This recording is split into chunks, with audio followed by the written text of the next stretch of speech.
Good morning, good afternoon, or good evening everybody. Welcome back to my YouTube channel. It is Friday, October 13th, and as you probably gathered by the background, I am not at home. I have travelled north to Upper Michigan for a return visit to a railroad that I built a couple of years ago. You probably remember it, the Keeweenaw Scenic Valley. The project for this trip is to add quite a large addition to the railroad. So without further ado, let's just head into the room and take a look.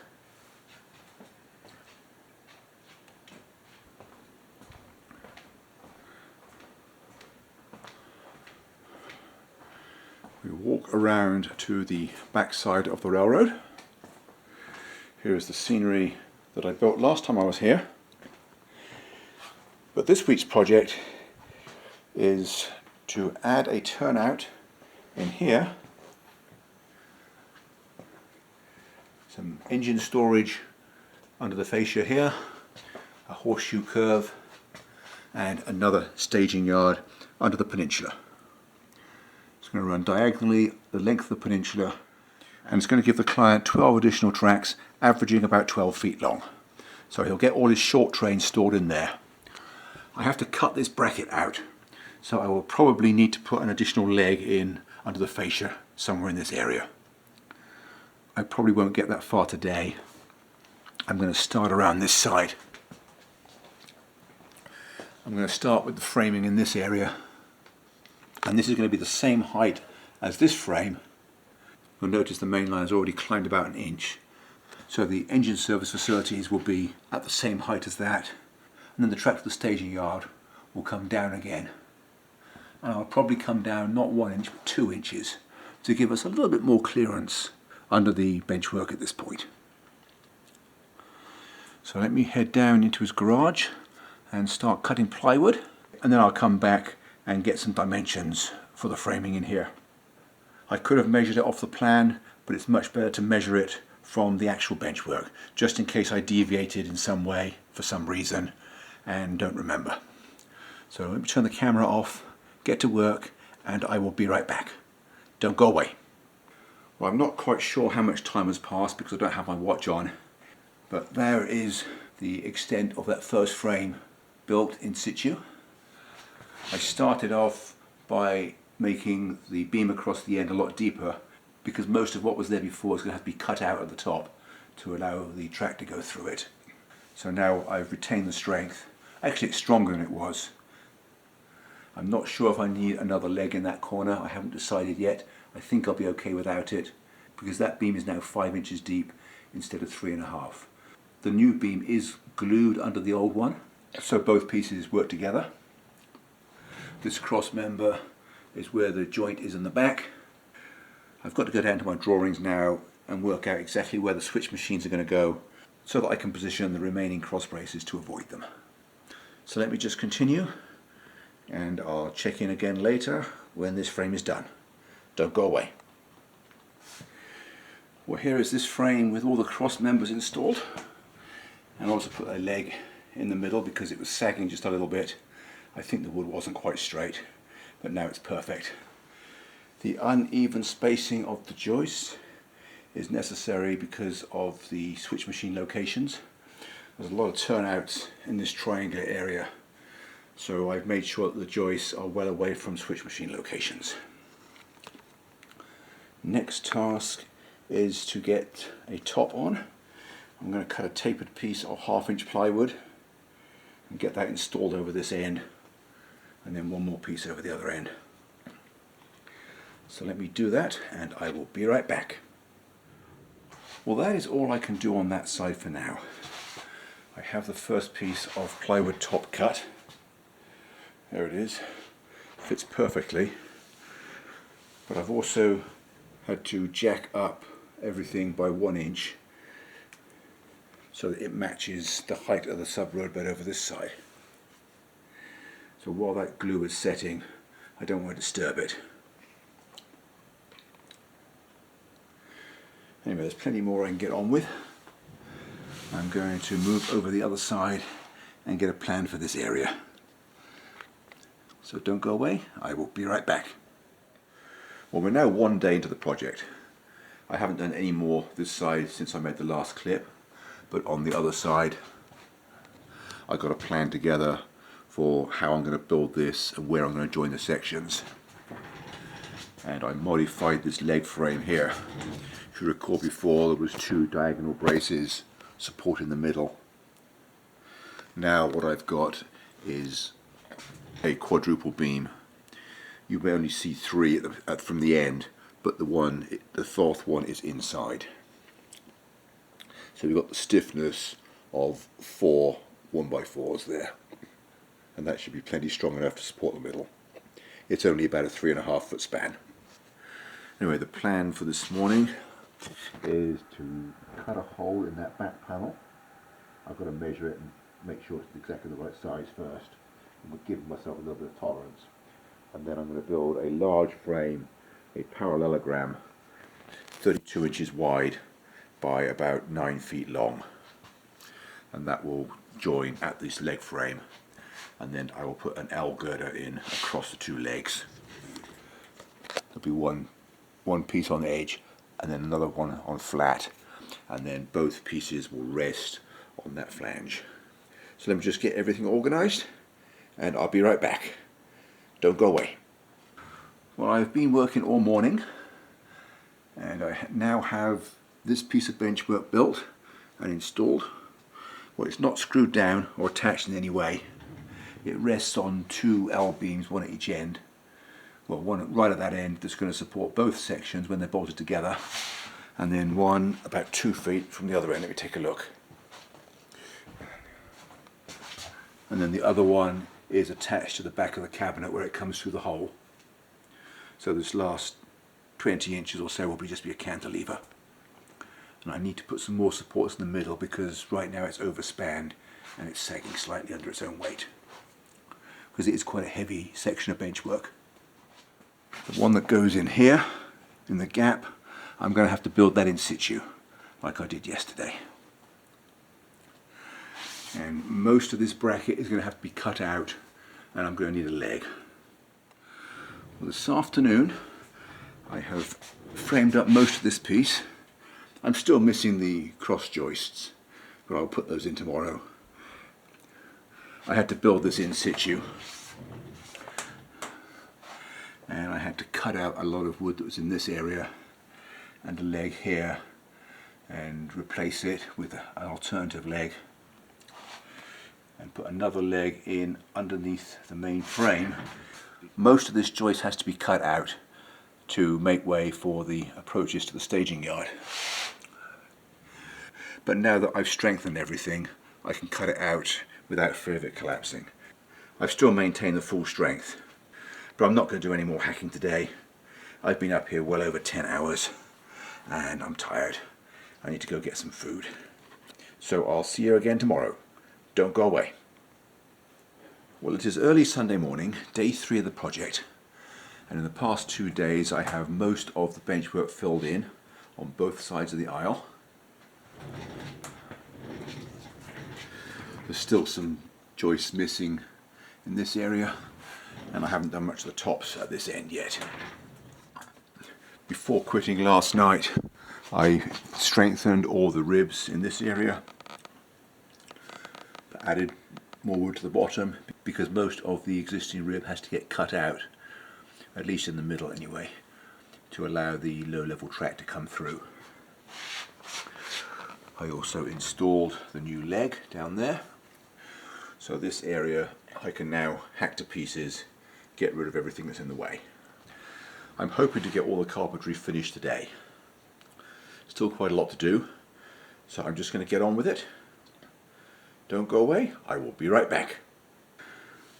Well, I have now finished removing all the obstructing benchwork in this area, so there is now a path for the track to go through about where the red level is now.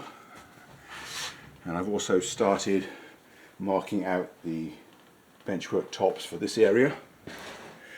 I did the first one by measuring it and then cutting a notch at this point and then marking the end from underneath. So there's a curve around there, and then you can see my method of getting the back one to fit. I put squared blocks of wood, one at that end and one at this end, along with the speed square standing up. That ensures that that piece is in the right place, and you'll see that it overlaps the curved benchwork that's already down there. And then I just lay down on the floor and marked it with a sharp pencil from underneath. So now I can take that up and I will have a line that I can cut with the jigsaw. So let me do that and I will be right back. Don't go away. Well, it's now the end of day 3 and the woodwork is almost done. I was hoping to get it finished today, but time has just caught up with me. It is taking a lot longer than I thought it would. Probably twice as long as it would if it was done in the right order. But that's just the nature of the job. This side is a lot further advanced than it may look. The rest of the top for this area was installed once, but I had to cut it out to get access to the downgrade at the back. This piece here, it would have been just about impossible to get the shims in the right places, the right thicknesses, without being able to reach through the top of the frame. So I cut this board out and it'll go back in tomorrow morning. But not until I know for sure that this piece is right. I have the next piece of plywood cut to go in this gap, and I'm still missing about 3 feet of plywood joining the 2 sides. This piece sticking out the front is wider than it needs to be. That's because there's no way of measuring it, working out exactly how much I need for the turnouts. So I've left myself plenty of space, and I will trim it back once I've marked out where the turnouts go. Anyway, all that will be a task for tomorrow, because it's getting quite late now and I've had enough for the day. So don't go away, I will check in with you again tomorrow. Well, it is now midway through day 4 and I have got the benchwork joined up. The sub road bed is now continuous from the lower staging yard all the way around the curve and up the ramp.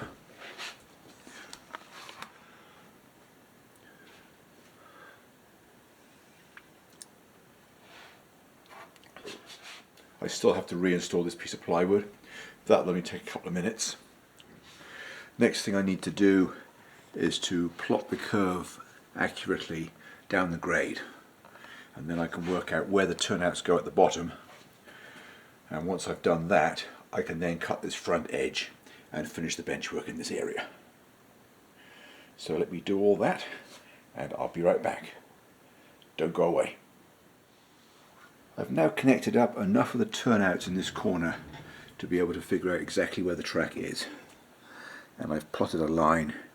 I don't know if it's showing up very well on the camera, but there's this 36-inch radius curve around here with my fingers following, and that gives me enough space for surface mounted switch machines, because there are a couple that are unavoidably over joists. So now I'm just going to put these turnouts away, bring the jigsaw up and cut along that line. Then I need to install some foam rubber road bed in this area and get these 2 turnouts permanently installed.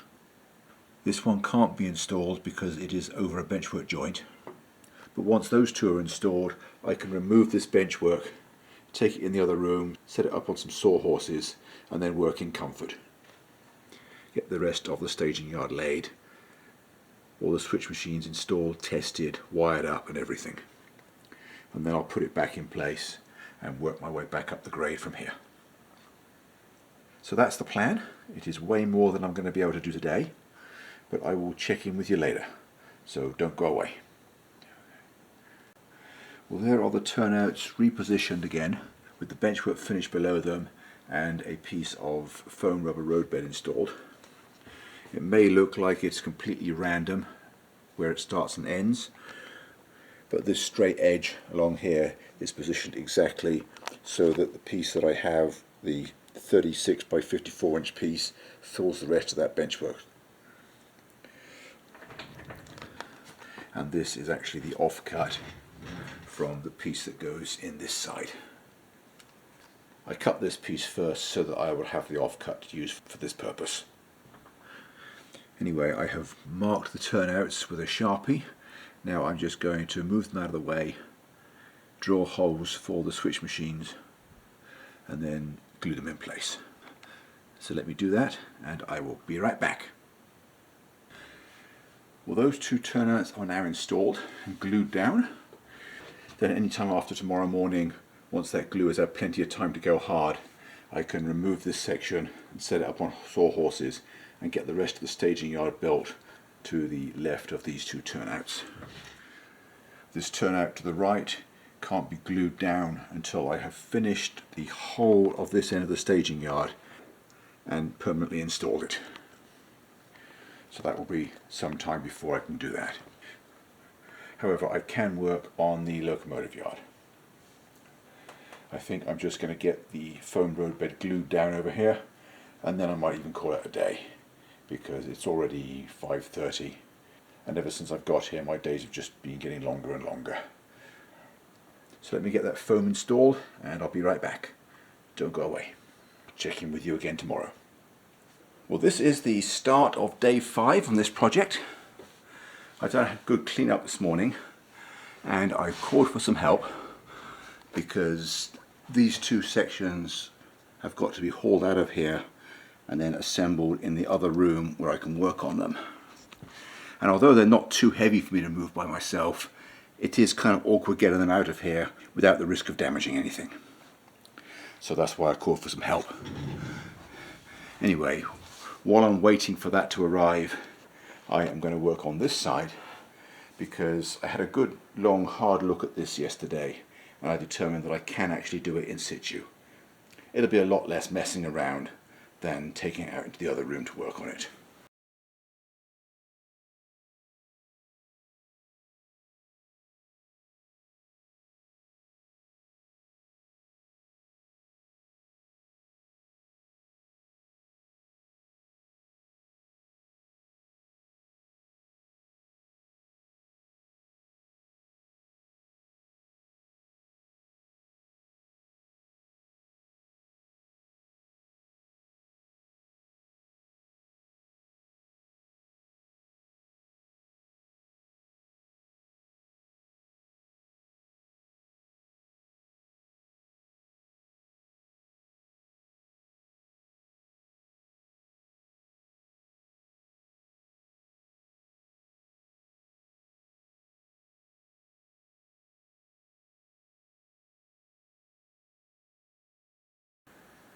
Well, that's all for this part. We're about halfway through the project and I will continue to finish it in part 2. Hope you found it useful or interesting, or both, and hope to see you again next week. In the meantime, thanks for watching and bye for now.